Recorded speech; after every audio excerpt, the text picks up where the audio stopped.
এভাবেই আল্লাহর দরবারে দুহাত তুলে অঝরে কাঁদছেন হাজিরা।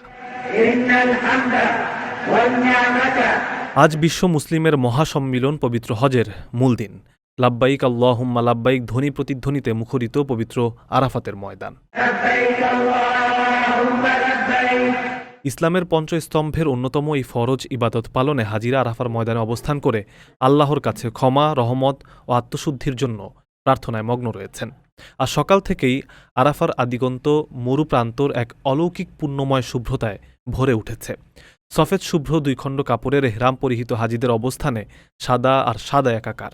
পাপমুক্তি আর আত্মশুদ্ধির আকুল বাসনায় ধর্মপ্রাণ মুসলমানরা ইসলামের অন্যতম প্রধান স্তম্ভ এই পবিত্র হজ পালন করছেন। আজ ফজরের পর গোটা দুনিয়া থেকে আগত 15 লক্ষাধিক মুসলমান ঐতিহাসিক আরাফাতের ময়দানে উপস্থিত হয়েছেন। এর মধ্যে বাংলাদেশি হজযাত্রীর সংখ্যা 78,000-এর বেশি। সফেদ শুভ্র ইহরাম পরিহিত হাজিদের উপস্থিতিতে 4 বর্গমাইল আয়তনের আরাফাতের বিশাল প্রান্তর সাদা রঙে একাকার হয়ে গেছে। হজের সবচেয়ে গুরুত্বপূর্ণ রুকন হিসেবে বিবেচিত আরাফায় অবস্থান আজ 9 জিলহজ সূর্যাস্ত পর্যন্ত চলছে। এ সময় হাজিরা ইবাদত, জিকির, আজকার, দোয়া ও তওবায় মশগুল থাকবেন।